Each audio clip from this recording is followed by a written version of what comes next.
tidak menyangka yang dulunya tidak bisa masak nasi, sekarang masak nasi Tunggu, gitu. tunggu. Masak nasi belajarnya di Indonesia Nah, apa di Belanda? di Belanda. Di Belanda, guys. Bisa bayangin ya, Ini, masak nasi di Belanda, sekarang aku jadi tukang masak. iya, ini luar biasa Iya ini. ya. Kita jadi apa? Jadi tahu juga akhirnya. Aku kira kamu dari dulu memang udah bisa masak. Nih, Nih, aku tuh oke. baru di Belanda Menarik. aku, dan itu pun yang ngajarin suamiku. Yang ngajarin orang Belanda. Iya, masak nasi. Karena kita kan Ngajarin pakai masak rice nasi. cooker. Minta mama buat masakin. Iya, oh ya benar. Kalau di Indonesia kan ada mama. Halo bro dan sis semuanya, kembali lagi nih di Testimoni bersama Nana. Dan hari ini aku nggak sendirian karena ada wanita cantik di sebelahku. Ini asal Indonesia tentunya ya, kita sama-sama anak rantau ya. Boleh memperkenalkan diri, namanya Fiona. Oke. Namaku Fiona. Asli mana nih, Indonesianya bagaimana? Blasteran Blasteran. manusia dan malaikat. Waduh, setengah malaikat. Bercanda ya. Mantap. Papaku orang Sabu, NTT. NTT. Mamaku orang Malang, Oh, Jawa. Jadi aku ya blasteran juga iya, ya. Blasteran Jawa, Jawa NTT. Cuman Guys. aku besar dan tumbuh di Malang. Di Malang. Oh, mantap. Berarti Jawa nih udah Ya kalau kelihatan banget ya. kira-kira agak-agak medok gitu ya, maaf ya. Oh, enggak Nggak apa-apa. apa-apa ya. Kita kan Indonesia beraneka ragam ya kan. Nah, Vi, kita mau ini nih tanya-tanya. Kamu di Belanda ini udah berapa lama sih? Kalau di total aku udah hampir 10 tahun, Lama ya. tapi tinggal di Belgia juga kira-kira 5 tahun. Jadi kalau Oh total iya.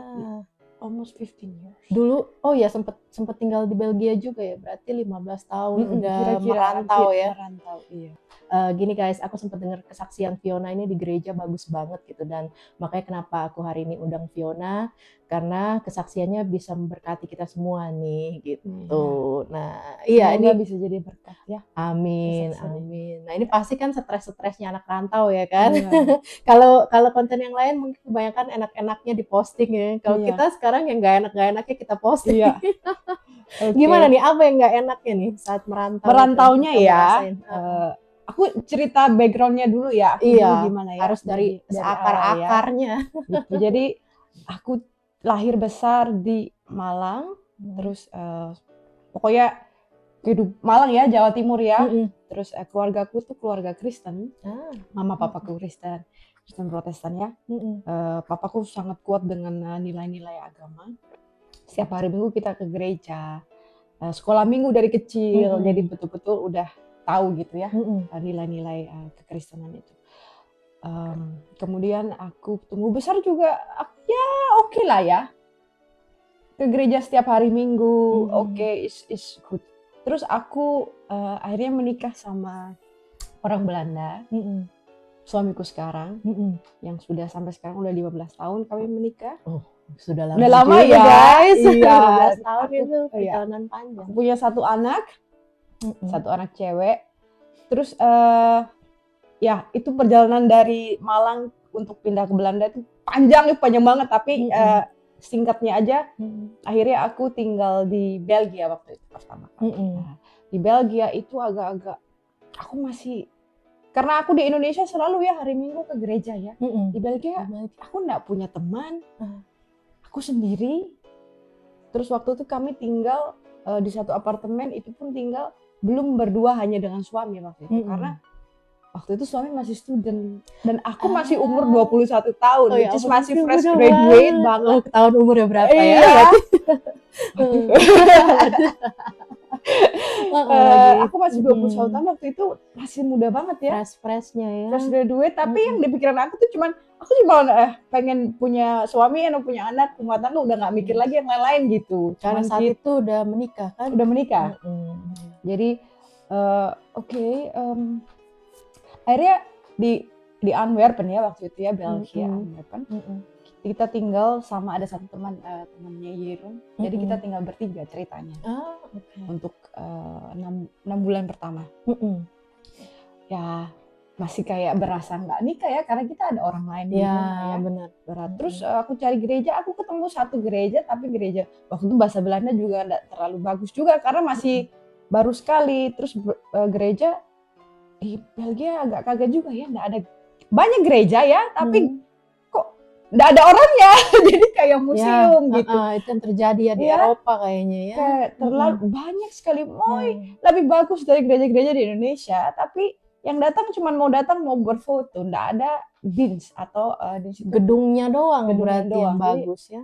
tapi ada Ya. satu gereja dekat Sayang. rumahku, ternyata aku waktu itu lagi ngambil duit gitu ceritanya di ATM, terus ketemu orang orang bilang, oh ya, and then kita talking, ya kalau kamu mau datang ke gereja, kita ada gereja di sini dekat rumah. Oh, akhirnya aku coba ke gereja itu, gereja Belgia ya.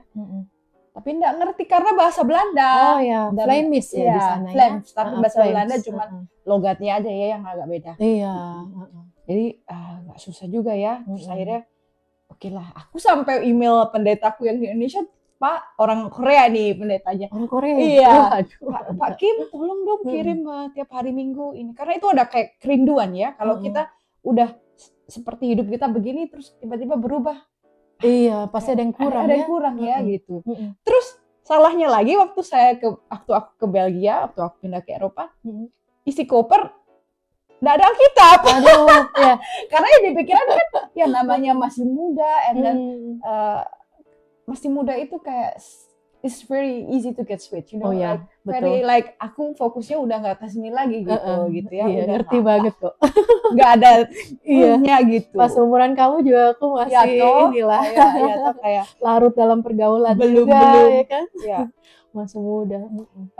Terus ya udah akhirnya aku dapat hari Minggu, tapi itu pun tidak berjalan dengan lama gitu. Aku akhirnya ya udahlah gitu, hidup aja biasa gitu, cuman akhirnya nggak ke gereja.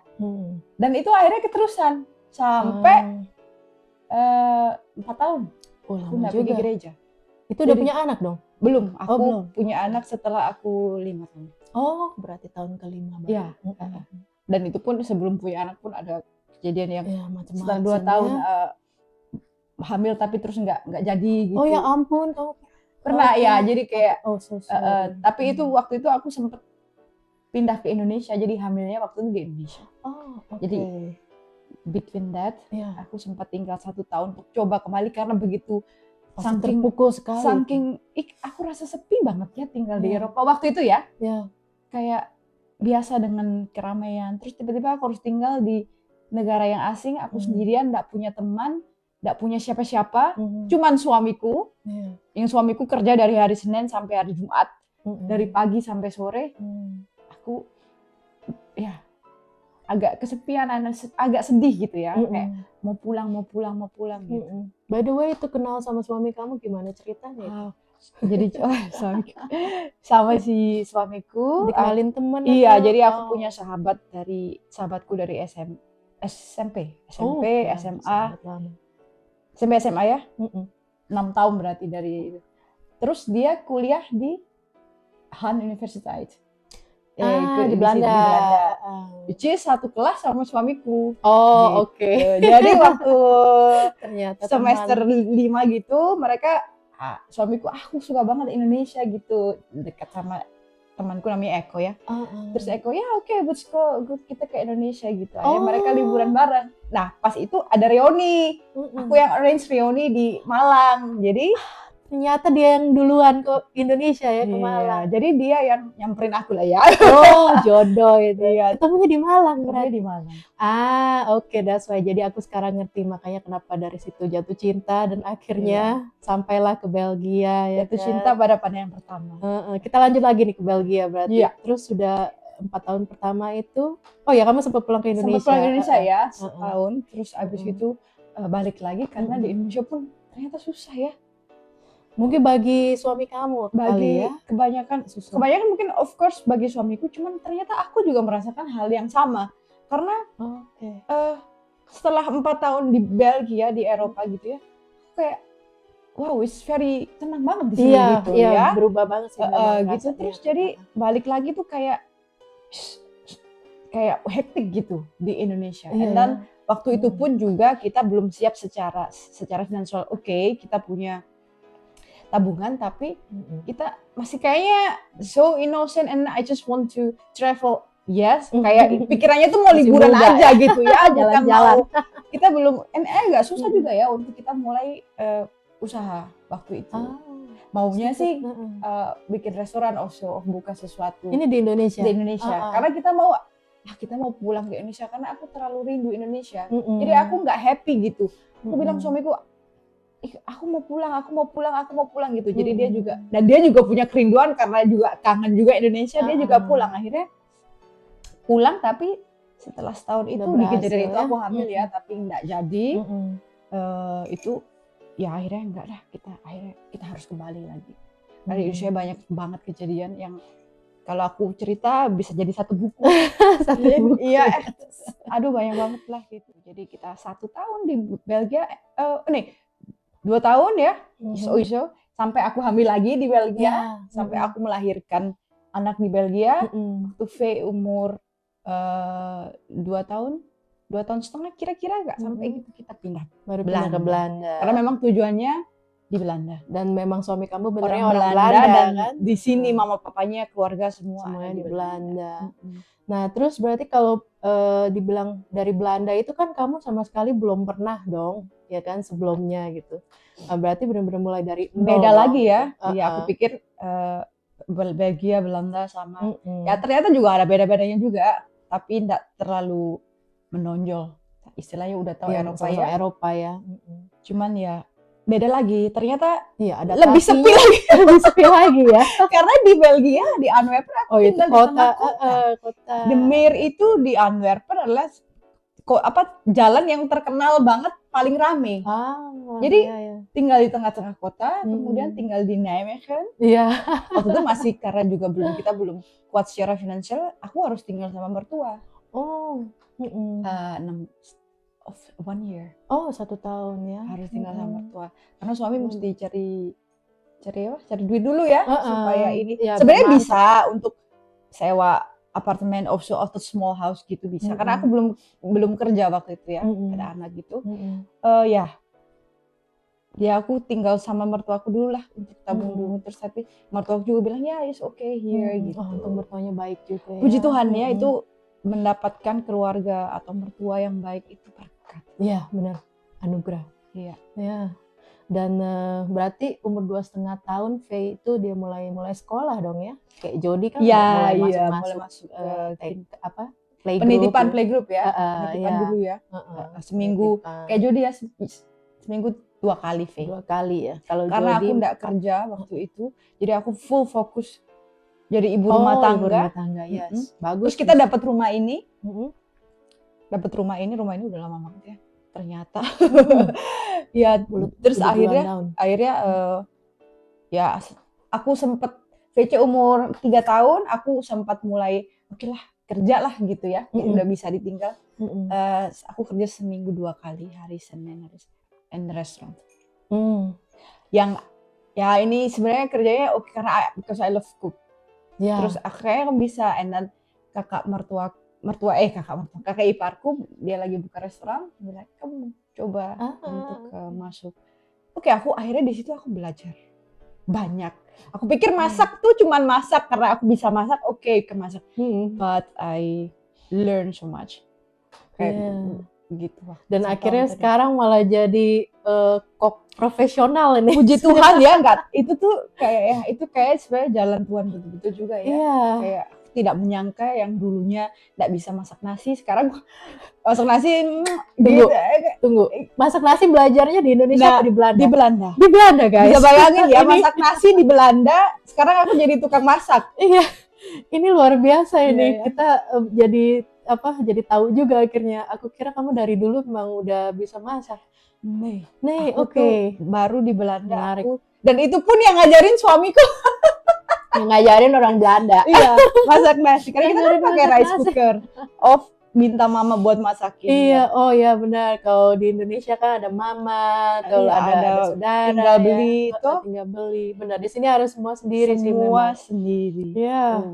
Oh, jadi sekarang akhirnya setelah itu kamu memutuskan untuk fokus di lebih ke food and beverage gitu ya, lebih ke masak lebih ya, chef chef. gitu ya.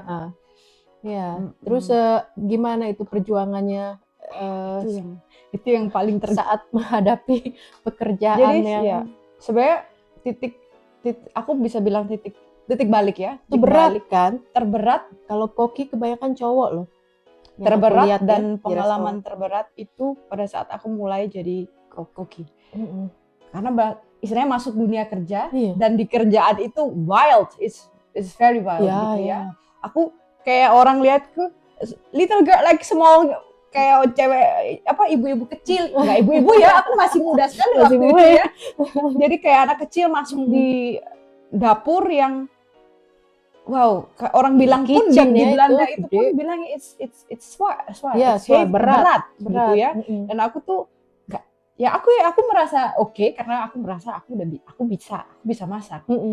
Tapi it's totally wrong. Kalau Katanya kamu nggak udah segampang itu. di dapur itu semua tuh nggak kayak yang kamu bayangin gitu. Heeh. Jadi aku memang belajar dan digembleng. Dan waktu itu pun kalau aku pikir dulu tuh aku dapet chef yang ngajarin aku. Aduh, jahatnya minta ampun. Jahat. Berarti udah lebih dari galak ya. Wah, kalau itu jahat. tuh sampai aku tuh sampai sering pulang itu nangis gitu. Aduh. Karena ya kayak ya bener sih, memang dia mengajari itu dengan bagus. Tapi aku belajar sekarang, wow, kalau nggak kayak gitu aku nggak belajar. Iya. Jadi dapat chef yang strength, orang Belanda asli, totok Belanda. Waduh. Dengan French teknik itu mantap. Kayak begitu, wah, aduh, kadang-kadang kayak Gordon Ramsay, suka lagi piring, aduh Tuhan. Itu beneran kejadian. Oh, jadi aku kira cuma di film-film doang gitu loh. Aku sampai wow ini kayak kejadian. Dulu suka nonton Hell Kitchen ya, aku juga suka sama aku Tuhan. Oh my god. Dan itu gila sih itu. Stresnya itu berarti sampai gimana stres dong? Banget waktu itu. 1 tahun pertama. Tapi memang betul aku belajar banyak dari orang ini gitu. Orangnya sebenarnya baik sih, cuman ya memang mungkin cara kerjanya begitu ya. Cara ngajarnya lebih strength. Wah, berarti memang guys, kalian kira kerja di luar negeri itu enak, ternyata ini dia nangis-nangisnya ya kan, perjuangannya. Pikir kan kalau masak jadi tukang masak aja ya, tapi ternyata enggak, kamu mesti cuci piring dulu. Jadi aku tuh 2 bulan pertama aku cuci piring. Aku sampai nangis, aku bilang aku ini tukang masak, kenapa aku disuruh cuci piring gitu. Tapi aku setia aja. Setia dengan perkara yang kecil, Tuhan kasih perkara yang besar.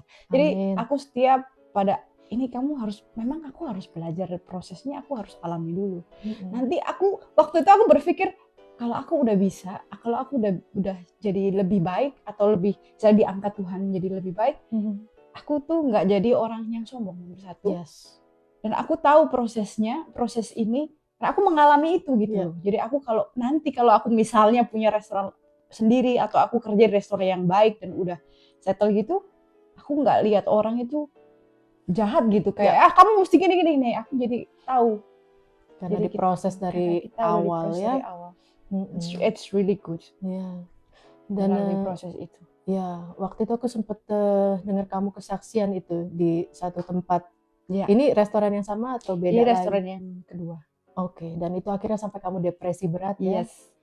Dan boleh mungkin diceritain juga ke teman-teman. Jadi setelah restoran yang pertama itu French keuken ya. Jadi pindahlah aku, itu pun aku keluar dari restoran pertama karena restoran itu ya ada masalah di restoran itu, terus chefnya keluar juga, nggak tahan dan segala macam. Aku akhirnya keluar, aku keluar di restoran Indonesia.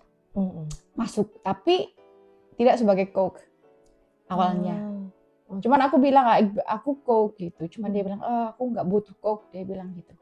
Jadi nyari yang lain. Aku cari midwife, jadi kayak melayanin apa sih namanya? Pramusaji ya? Pramusaji. Iya, pramusaji ya gitu. Kayak orang bilang kita toko ya di toko Indonesia. Jadi ada supermarketnya, ada kayak istilahnya kayak warung. warung touchscreen. Jadi kamu mau beli makan apa tinggal touch screen. Iya, ada makanan yang udah jadi kan, siap saji itu. Ini aku mau apa sih warteg ya? Iya, model Ini, warteg aku mau ini versi nanti Eropa. aku yang ambilin, aku yang berapa harga gitu kayak gitulah ya di Iya, Eropa tunjuk. itu.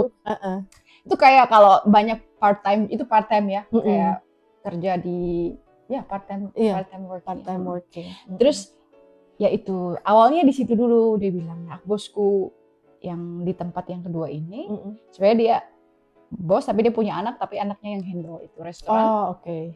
Ibu cewek ini, aku nggak sebut nama ya, ibu ini dia bilang ya kamu kerja aja gitu, tapi di kerjaan itu aku tuh orangnya semangat gitu ya, kayak kalau I want to always make it the best gitu ya, aku selalu pengen lakukan yang terbaik gitu ya, mau belajar gitu.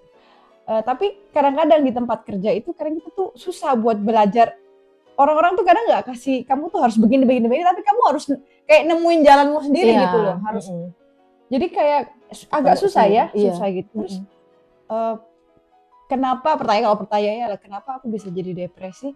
Adalah karena di kerjaan itu bosku yang cewek ini,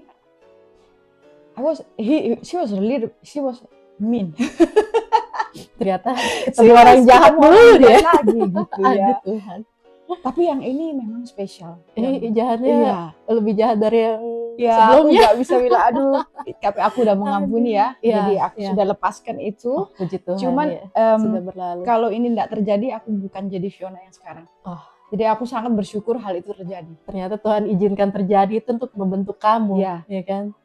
Walaupun itu berat sekali. Itu titik, aku bilang itu titik terendah. Karena aku nggak pernah selama hidup depresi. Aku nggak kenal apa itu depresi. Apa itu depresi? Nggak kenal itu. Tapi aku waktu itu aku mengalami. Jadi itu kejadian. Apa yang dialami itu? Waktu film 3 tahun ya? 3 tahun ya. Apa yang dialami saat depresi gitu? Jadi akhirnya kamu tahu depresinya itu karena sebenarnya itu akumulasi dari awal. Pertama karena aku tuh nggak ada. Aku tuh sendiri di sini ya. Kita orang rantau tuh kita kadang-kadang kita rasa sendiri ya. Kita rasa sendiri. Walaupun kita punya teman ya 1, 2, susah loh cari teman. Sebenarnya kalau kita di Belanda terus kita punya teman atau orang yang baik, ada orang Indonesia tentunya yang bisa itu berkat. Ya, betul banget. Apalagi yang orang yang bisa membawa kamu ke Tuhan. Itu Tuhan memang betul-betul tempatkan orang itu untuk jadi berkat buat kehidupan kamu. So waktu itu saya nggak ada, aku nggak ada. Jadi aku tuh rasa betul-betul memang sendiri fokusnya ke anak, kerja, pulang, suami. Ada sih teman beberapa, tapi ya oke lah, kebun gitu ya, nggak ada yang dekat. Ya nggak ada yang begitu, biasa aja gitu ya. Terus di kerjaan itu, aku akhirnya bisa masak. Aku punya satu hari untuk masak di kerja. Karena jadi setelah beberapa bulan aku bilang, ya kamu bisa masak ya. Aku dulu tukang masak gitu. Aku mau kerjanya sebenarnya masak gitu. Oke ya, kamu masak 2 hari, tapi 1 hari mesti untuk jaga ini karena mereka butuh orang. Dan itu pun kerjaannya jadi nambah karena aku juga harus handle winkle. Jadi aku semuanya. Akhirnya gitu. Sampai pernah ada orang, ibunya yang punya restoran ini, dan dia tuh punya kamera ya di toko itu ya. Dan dia tuh karena dia udah tua, dia suka lihat di rumah dia. Mengawasi dari jarak jauh. Aku nggak tahu. Waktu itu aku pikir itu normal, tapi sebetulnya hal itu kadang nggak normal. Gitu. Nggak boleh. Nggak boleh. Iya. Kalau di Asia sih normal. Di Taiwan begitu. Di sini kita punya Rex yang bener-bener ini. Bagi orang Belanda sebenarnya nggak boleh untuk lihat kamu ngapain gitu ya. Sebenarnya kalau mau lihat kejadian, dia pernah begini, tapi untuk dilihat secara live, secara langsung dia kerja bener nggak itu gitu, itu kayak nggak boleh. Ada aturan. Tapi karena mungkin aku nggak tahu, polos-polos gitu, nggak tahu. Dia lihat aku, Fiona ini cewek kecil ini kerjanya cepat sekali gitu. Kan lincah aku ya, kayak bola bekel.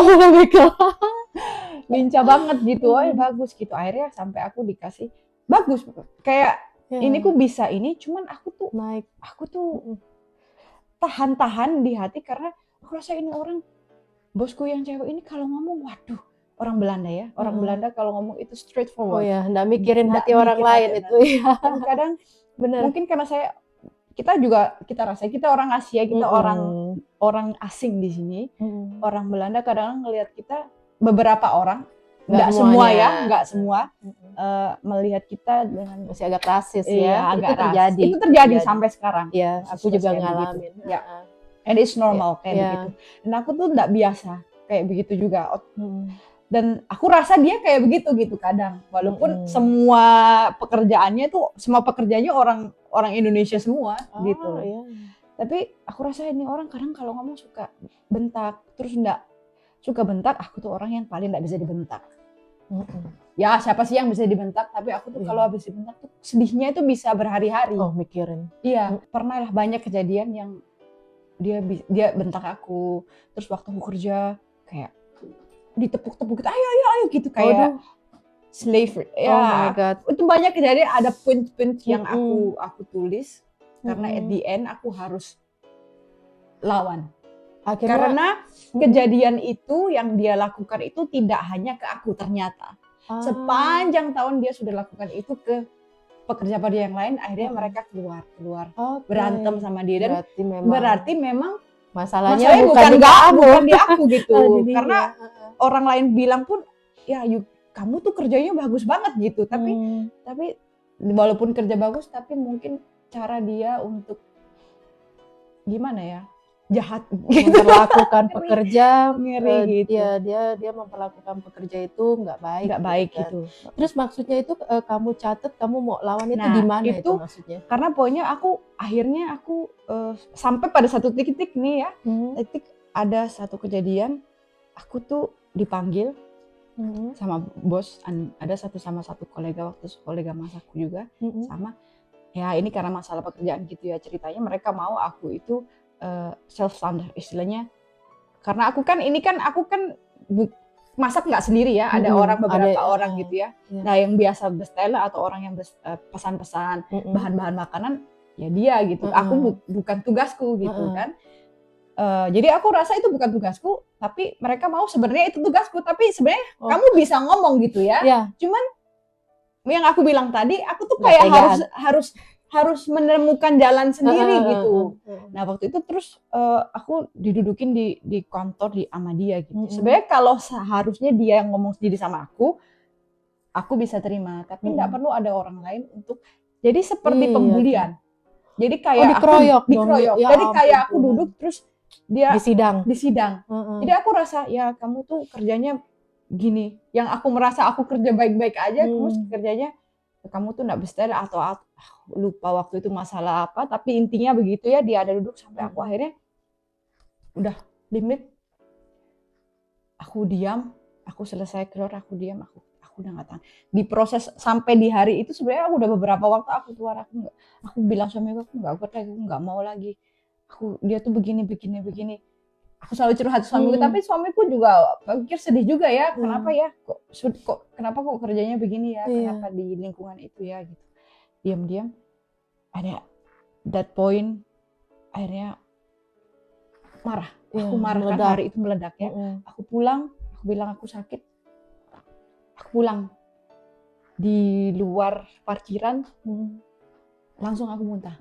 Aduh. Jadi itu udah muntah itu kayak berarti kan udah di puncak ya. Kamu tahan terus aku muntah di parkiran gitu. Aku pulang sepanjang jalan tuh aku nangis. Aku pulang aku nangis, my husband was like what happened gitu, kayak bingung kenapa gitu ya. Karena aku waktu itu masih kecil, tapi masih 3,5 tahun. 3,5 tahun. Jadi memang masih butuh perhatian sekali ya waktu itu. Sedangkan aku kerja part time aja, udah dapat fast kontrak karena aku cuma setahun langsung dikasih fast kontrak karena kerjaku bagus sebetulnya gitu. Akhirnya ya kamu kerjaan tetap aku bilang ya, aku nggak bisa kerja lagi. Kamu mau apa? Akhirnya suamiku cari cara, karena suamiku yang ngurus semua gitu, karena aku udah nggak bisa lagi berpikir, aku udah nangis mau depresinya. Aku tahu depresi itu karena pertama itu sangat sedih, terus kalau aku ada apa-apa dikit aja aku bisa nangis cepat, terus gampang marah. So aku ini kenapa ya gitu. Mm-mm. Gampang marah itu Aduh. marahnya bukan marah yang kayak aku biasa gitu ya. Aku marahnya sampai lempar-lempar barang. Aduh Tuhan. Di perjalanan iman itu mungkin ya lupa karena aku nggak pergi gereja ya. Itu dia guys. Nah, Gereja itu perlu baru loh ternyata. kenapa aku nggak pergi gereja? Aku tidak ada keintiman dengan Tuhan. Yes. Jadi mungkin memang aku ada di situasi itu Tuhan izinkan untuk aku Mengalami. kok nggak balik lagi Iya, balik gitu. lah ke gereja. Karena aku juga susah nemu gereja waktu itu. Susah karena aku Hmm. nggak tahu orang. Mau cari siapa? Gereja name waktu itu internet apa segala macam itu nggak se-booming sekarang ya, agak-agak susah gitu ya. Jadi aku agak susah mau nemu gereja gitu. Dan kamu sempat ke dokter juga atau Ya, gimana? karena aku sakit itu aku harus ke psikiater karena aku harus istilahnya melawan itu. Aku harus tulis semua kejadian yang terjadi selama 2 tahun, almost 3 years.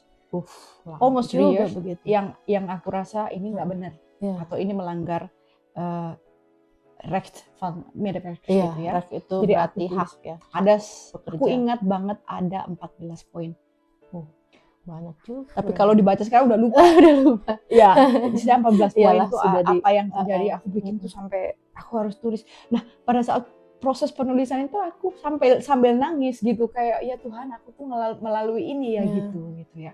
Kayak di titik itu akhirnya aku harus ke psikiater karena aku nggak bisa lagi bekerja secara mental. Jadi surat dari psikiater dan dokter itu akan dikasihkan ke mereka karena ini dia nggak bisa, dia sakit, dia begini.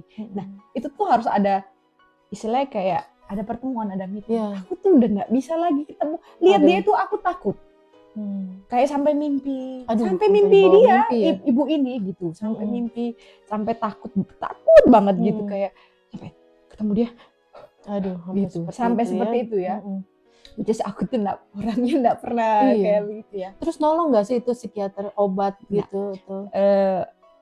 Aku tahu itu nggak nolong. Sebenarnya dari awal aku udah tahu itu nggak nolong. Tapi aku harus pergi ke psikiater. Karena kan I have to go to psikiater. Ya, you have to. Karena kamu butuh surat itu tuh dokter. Gitu ya. Di masa itu masa rush istilahnya aku harus rush ya. Selama beberapa minggu. Terus itu tenang ya. Tenang itu harus tenang. Aku coba enggak sosial media. Memang kayak langsung introvert gitu.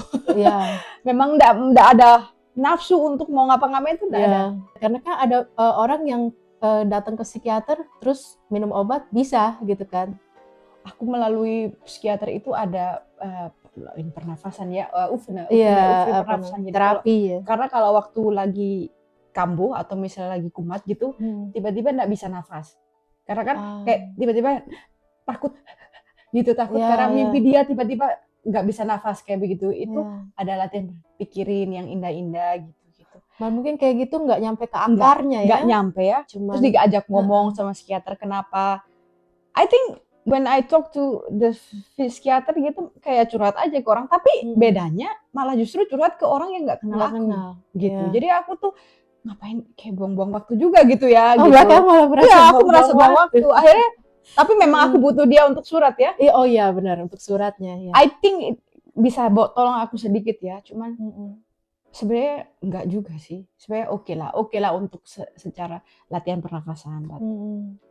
Terus yang bikin sembuh kan sekarang kamu udah sembuh nih kan? Sudah total ya sembuh. Akhirnya one time aku buka YouTube. Ada satu ini depresi gitu. Wah, aku ini depresi nih, aku buka akhirnya. Judulnya depresi, akhirnya aku buka itu Saat Teduh, judulnya depresi. Dan ayat itu, cerita itu adalah cerita Elia pada saat dia di gua. Waktu dia, ternyata Nabi Elia itu juga pernah depresi. Yes. Dia di Alkitab diceritakan. Dia juga pernah depresi karena dia sedih banget gitu. Dia nggak tahu dia marah sama Tuhan atau aku nggak mau lagi pelayanan gitu. Padahal Nabi Elia udah berapa ribu orang yang diselamatin. Iya, dia sempat merasa sendirian dan ditinggalkan. Dan dia merasa dia bisa depresi. And I think who I am, aku tuh siapa gitu. Ternyata aku tuh siapa. Of course aku bisa depresi. Ternyata depresi itu terjadi dan is there spirit of it gitu. Ada roh depresi itu. Yes. Jadi sesuatu yang terjadi dari hidup kita memang punya pilihan sendiri manusia. Tapi ada roh-roh yang kita nggak bisa lihat, yang kita nggak bisa ini, tapi kita tahu itu adalah roh depresi, roh anger, of Iya. marah itu ada. Dan kita tahu itu roh-roh itu setelah kita dekat sama Tuhan ya, Ya. baru kita dikasih kepekaan bisa membedakan gitu. Ya. And then I was that time waktu aku dengar itu Bapak pendetanya ini berdoa untuk hancurkan semua depresi. Aku harus kembali Tuhan. Dan itu juga ini ya kayak hey nak balik lagi yuk gitu. Ayo gitu. Karena Tuhan tuh mau kita selalu dekat sama Tuhan gitu ya.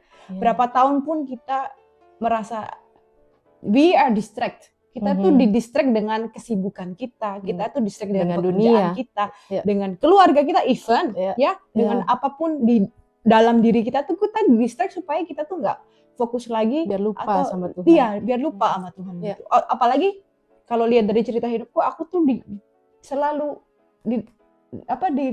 berkembang di keluarga Kristen yang selalu ini. Tiba-tiba enggak ada gitu ya. Jadi jadi gimana ya? Jadi kayak aku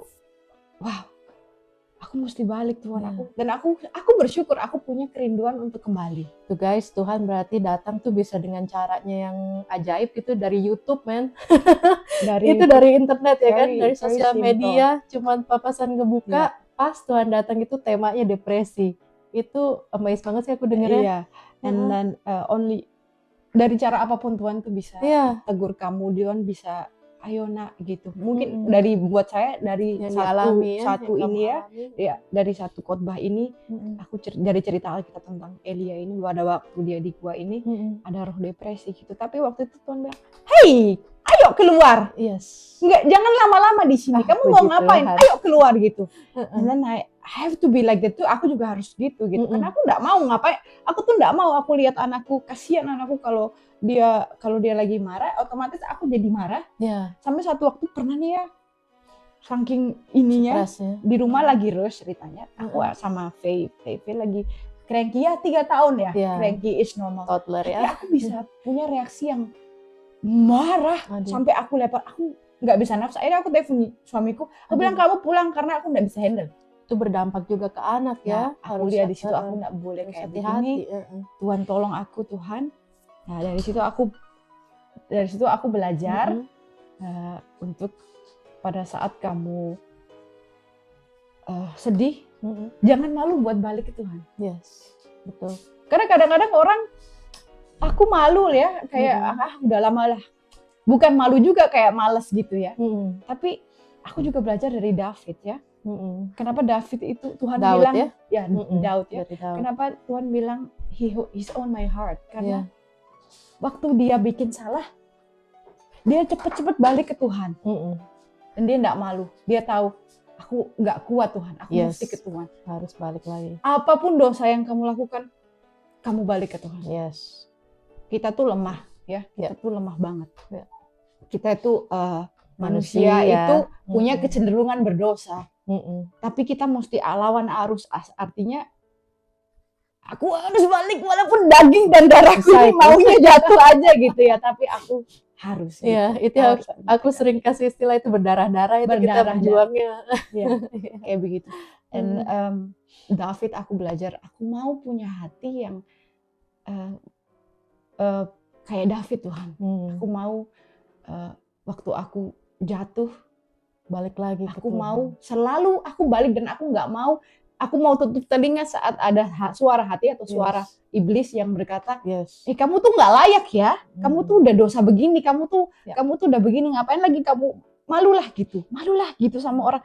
No, aku nggak mau, aku tutup telinga, aku cuma mau, aku balik lagi sama puji Tuhan. Yes. And I don't want to fall in the same place like aku tuh nggak mau jatuh di tempat yang sama gitu ya. Jadi kita belajar, aku belajar sekali.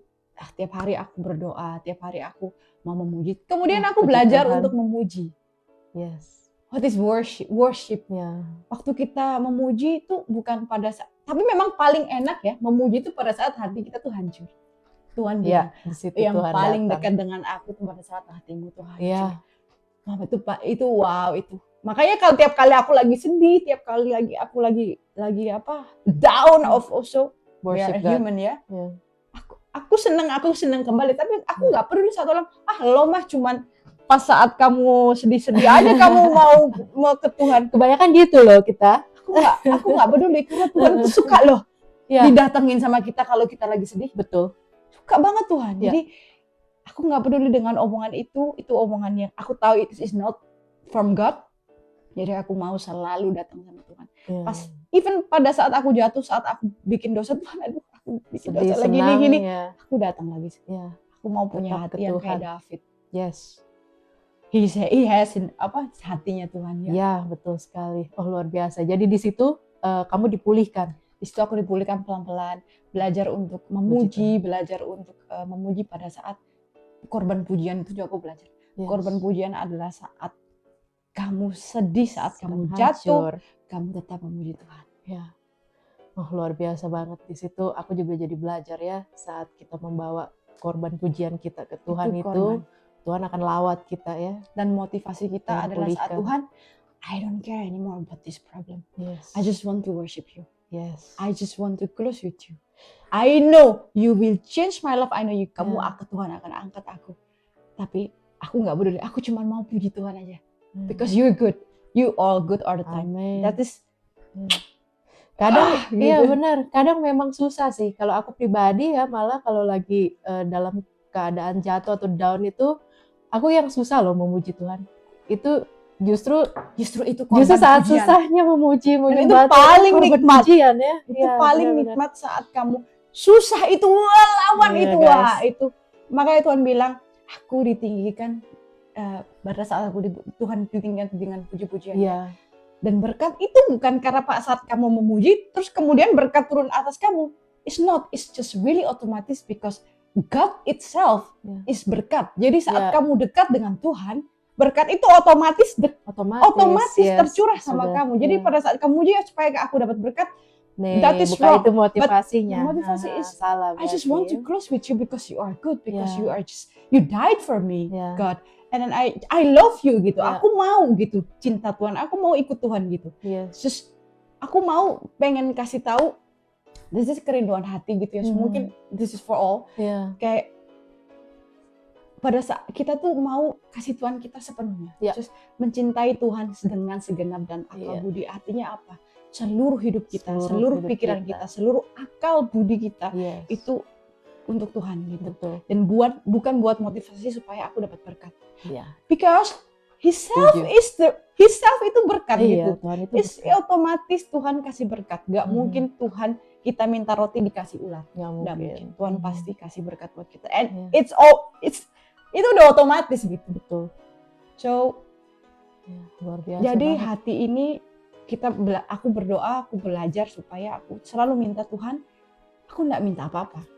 Even kalau aku lagi puasa, aku berdoa, aku minta apa-apa, Tuhan tahu kebutuhanku gitu. Memang kadang aku harus menyatakan dengan lantang aku mau apa Tuhan gitu. It's normal, but mostly aku tuh kalau berdoa, aku berusaha Tuhan, terima kasih. Yes, bersyukur. I have this, aku bersyukur.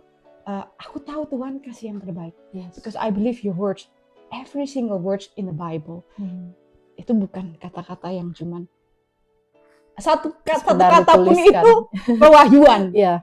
Jadi Betul every single sekali. word in the Bible is precious, Yeah. is your word, is Yeah. amazing gitu ya.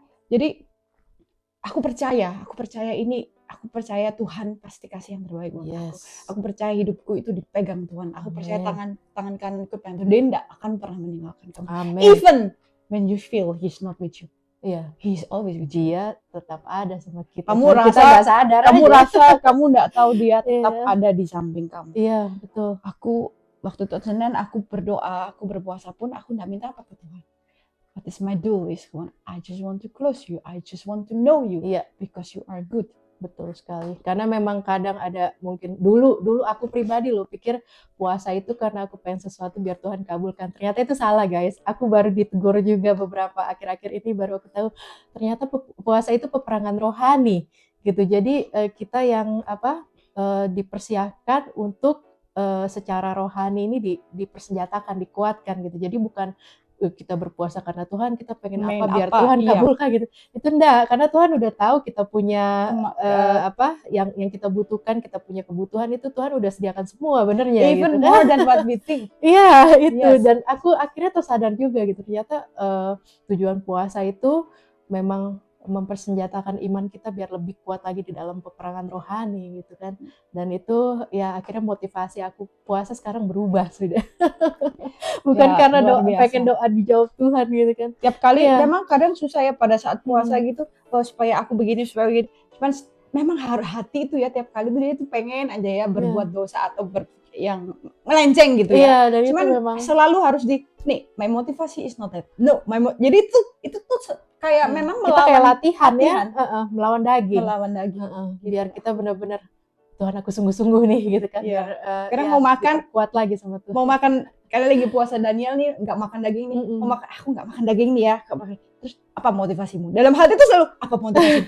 Oh iya Tuhan. Jadi kayak memang selalu kita manusia is really normal to feel like that. But kita tuh satu aja sih lawan arus itu. Yang paling nomor satu taat. Itu taat itu susah. Obey the Lord. Susah ya, apalagi kalau lagi puasa kan, aduh lihat daging. Taat. Taatnya adalah ya taat otomatis semua yang Tuhan bilang. Kita tahu kalau kita belajar di Alkitab, kita ikutin Tuhan ngomong apa-apa. Yeah. What is God's for you is what is important for God, that is also important for me. Yeah, so betul. Kita and then I busy with, aku tuh baca buku, ada satu buku yang buat aku amazing. Mungkin kalau teman-teman atau Nana mau, is the book from the Purpose Driven of Life. Oh ya, Rick Warren. Iya, itu aku udah bukunya dari dulu juga. Beautiful book. Bukunya aku juga itu. Oh iya, luar biasa. Itu memang sangat memberkati banget sih buku itu. And you know what the purpose of our life sebenarnya. Yes. Kita tuh apa, kita siapa, kita tuh mau apa, mau jadi apa gitu. Yeah. Itu kayak manual booknya gitu. Dan tiap kali aku baca buku itu tuh, kalau aku baca buku sebelum tidur ya, di samping suamiku. Suamiku kebetulan belum percaya, tapi on the way to percaya. Aku percaya. Keluarganya dari awalnya Katolik. Katolik ya. Ya berarti kalau di Indonesia bilangnya Kristen KTP. Ya, masih KTP. Karena tradisi keluarga tok gitu. Tapi puji Tuhan di masa-masa ini suamiku udah mulai sedikit-sedikit mau gitu ya. Ya, karena percaya gitu ya. Amin. Kita doakan kita ibu-ibu ini ya yang punya otomatis. Ya aku pasti tahu di luar sana ibu-ibu ini yang punya. Kebanyakan suami Belanda tuh begitu. Sama suami aku juga. Iya, kita punya pergumulan yang sama ya, gitu ya. Biar kita rindu suami kita bisa lebih dekat lagi sama Tuhan. Karena goal kita sebenarnya kenapa kadang-kadang kita berpikir ngapain sih kita kok tiba-tiba ada di Belanda? Ngapain? Karena aku kadang-kadang tuh bangun tidur aku lihat muka dia. And Tuhan bilang because you have to save him. That is your goal. Aku lihat muka dia because I love him too. Aku tuh nggak cuma cinta kamu loh, Vin. Aku tuh juga cinta Yeru. It's my heart is like wow. Ya, aku tuh di sini memang buat jadi berkat atau untuk keluarga kita. Betul. Apapun tantangannya yang begitu berat ini, gitu Tuhan nggak pernah tinggalin kita. Kalau kita mau dekat ya, jangan jauh-jauh deh dari Tuhan deh. Aduh. Betul. By the way, terus setelah kamu dipulihkan itu akhirnya kamu bisa ketemu gereja kita. Ya, itu lucu juga gereja loh guys, makanya lucu juga sih itu sebenarnya dari zaman waktu aku awal-awal tinggal di Belanda, aku punya teman satu dulu adik tingkatnya suamiku. Jadi kita dekat, kita ini. Dia dulu pelayan aktif di gereja kita ceritanya. Dia bilang, kamu kalau mau pergi gereja ke tempatku gitu. Cuman waktu itu aku kan agak-agak malas ya ke gereja. Tapi yang ngomong ngapain siapa. Tapi sekarang dia rajin banget loh guys. Dia pelayanan juga loh. Sekolah minggu loh dia pelayanan loh. Jadi aku ngapain. Aku nggak males, nggak ada waktu atau males ya, banyak males ya. Aku juga kok dulu. Sekarang sudah tidak. Terus waktu itu aku kurang perhatikan, jadi aku dikasih kertas PCF Ebenezer gitu, aku dikasih kertas itu aku, oh ya gitu, aku udah lupa tuh kertas kemana. Suatu waktu aku kerja di toko, ada karena aku melayani makan ya, hari itu hari Minggu, aku ketemu Teddy sama Cia. Oh ada ini ketua tim musik kita. mereka lagi makan, lagi aku inget banget itu mereka lagi pesen gado-gado ceritanya. Ke Ciamat tadi. Mereka lagi bikin gado-gado, terus aku bilang, kalau orang Indonesia kan kita otomatis ngomong, dari mana? Dari Indonesia. Oh iya. Pulang gereja ya. Aku tuh karena aku selalu punya kerinduan, aku tuh pengen ke gereja. Cuma aku udah lupa ya yang kertas dari temanku itu. Aku udah cari gereja di mana ya? Aku bilang gitu ke Ciamat tadi. Oh, ke gereja kami, dia bilang gitu. Terus dia kasih tulisan. Akhirnya aku dapat kertas itu dari Cia. Iya, aku nanti datang ya. Nah, tapi corona tuh waktu itu. Oh ya, jadi aku belum sempat pandemi. Terus aku bilang kalau mau bisa nanti buat gereja kita buka setelah pas corona. Waktu pertama kali buka itu pertama kali aku datang gereja PCF. Jadi pas luar biasa. Gereja baru, gereja di gedung baru. Di gedung baru. Ya. Di pertama kali buka P ini langsung ya. Dan sekarang Fiona ini juga selain singer juga di gereja kita juga melayani anak-anak juga di sekolah minggu gitu. Dan ya puji Tuhan aku ngelihat Fiona rajin ke gereja terus deh, udah nggak ada males-males lagi. Dan bahkan berapi-api banget ini. Jadi ya luar biasa banget ya Tuhan. Awal-awal sempat gini nih, ada pikiran juga kan. Nah, kita tuh bertumbuh ya, manusia itu bertumbuh. Di awal juga masih gereja itu nggak perlu harus setiap hari Minggu. Iya, aku juga dulu gitu loh. Nggak harus setiap hari Minggu. Bener. Gitu kan. Waktu itu belum pelayanan ya aku ya, karena awal-awal masuk ya, belum masuk di tim pelayanan. Jadi ternyata aku nggak sendiri. Nggak perlu gereja. Karena suamiku kan juga, you don't have to go to church every Sundays. Padahal yang kalau di Indonesia kan aku selalu datang itu normal ya. Hari Minggu tuh you have to go to church gitu. Ya, karena memang sekarang karena kesibukan and then you have family. Suamiku belum percaya and then ada family hari Minggu ini banyak. Jadi aku enggak rajin-rajin banget Kembang juga kempis, belum gitu ya. Kembang kempis ya. Tapi ada satu waktu momen yang Tuhan bilang beribadah itu sangat penting. Yes. Berkomunitas bersama itu penting gitu. Iya, karena Tuhan mau bentuk kita dari situ malah. Iya. Bukan berarti di gereja itu orangnya sempurna semua ya. Justru kita dilatih, kita dibentuk lebih lagi, kita dimuridkan di situ. Puji Tuhan aku juga ketemu gereja yang ini karena di sini aku belajar. Aku benar-benar merasa dimuridkan gitu. Jadi yang aku rasa kita pribadi ya merasa itu perlu gitu, karena dulunya aku pikir apalagi udah zaman online kan, setiap hari Minggu denger live streaming aja udah dari internet ya kan, dari rumah. Dulu aku gitu. Tapi setelah Tuhan tegur, aku merasa memang kita tetap butuh bergereja gitu, kita tetap butuh komunitas. Dari situlah penting kita bisa bertumbuh. Karena Tuhan sendiri bilang ya. Hari itu adalah hari Tuhan, kita harus beribadah bersama-sama dengan saudara-saudara seiman. Betul. Bukan berarti saudara-saudara iman kita itu perfect, kita juga enggak perfect sama. Kita enggak akan mungkin perfect. Betul. Kita juga susah untuk bertumbuh karena kita juga butuh Roh Kudus. Enggak bisa kita sendiri. Yes. Ya. Benar. So it's very important, and then what God says, kita mau ikutin Tuhan bilang apa. Kita mau ikutin pelan-pelan enggak apa-apa, jatuh enggak apa-apa, tapi ya jangan jatuh di lubang yang sama. Jatuh. Biasanya itu dikasih ujian yang sama sampai naik level. Kalau udah lulus baru dikasih ujian lagi yang lebih berat lagi ya. Aduh, iya. Bisa lah, luar biasa. bisa. Pasti. Waduh, ini kita udah seru banget ya. Udah hampir 1 jam kayak kita ngobrol ya kan. Ada pause ya.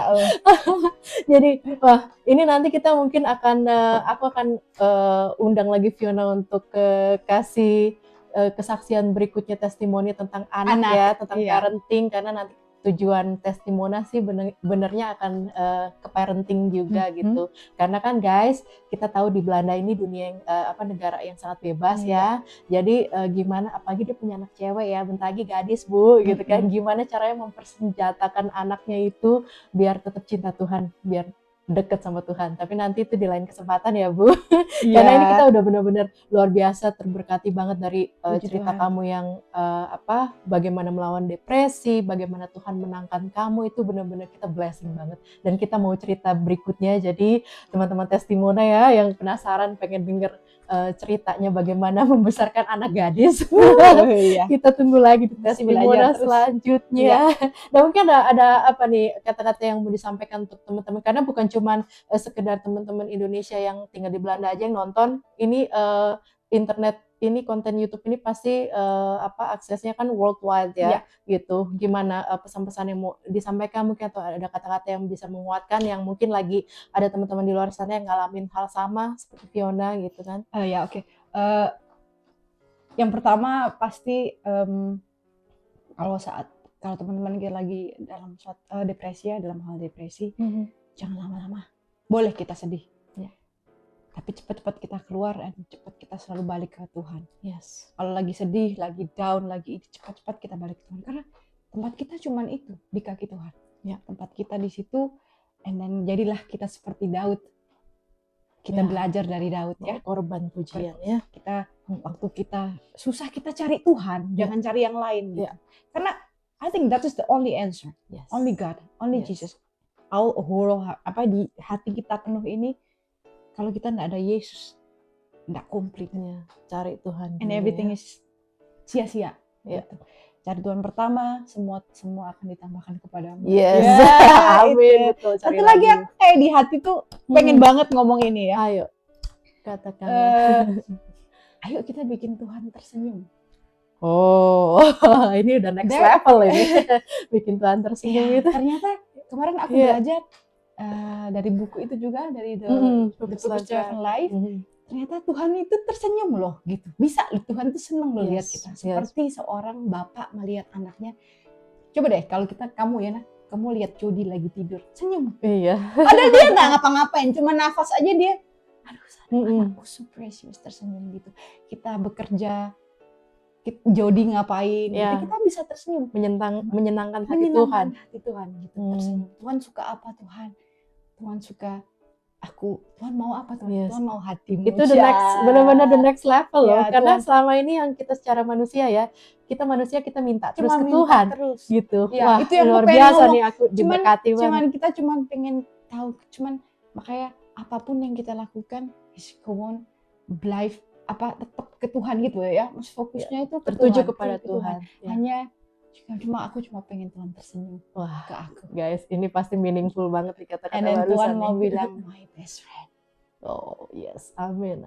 Ya, itu yang kita rindukan. Jadi bagi teman-teman juga di luar sana yang lagi bergumul, yang lagi berdarah-darah berjuang, guys, semangat terus ya, jangan patah semangat. Kita mau membawa korban pujian ya, kita dalam hati yang hancur, kita tetap cari Tuhan. Lawan arus. Dan kalau Tuhan sudah pulihkan, bikinlah hati Tuhan biar Tuhan bisa tersenyum. Bikin hati Tuhan senang. Bahagiakan hati Tuhan. Ya kan? Wah, luar biasa banget. Yes, all the time. Haleluya, amin. Terima kasih banyak nih bro dan sis testimona sekalian. Jangan lupa ya kalau kalian juga mau curhat atau gimana, bisa komentar di bawah ini, atau mengalami hal yang sama, atau mau kirim-kirim salam juga, komen di bawah ini. Dan nantinya kita akan kembali lagi di testimona selanjutnya dengan cerita-cerita yang semakin seru lagi, dengan teman-teman juga yang akan bersaksi. Banyak juga nanti ke depannya, jadi kalian stay tune terus di kontennya Testimona. Dan juga Fiona, terima kasih banyak. Thank you semua, jadi berkat ya. Ya, blessing banget buat aku loh. Semangat pribadi terus ya. Pasti buat teman-teman semua pasti blessing banget. Dan kita ketemu lagi di kesempatan berikutnya. Maju terus dan God bless you all. Bye-bye. Thank you banget sih.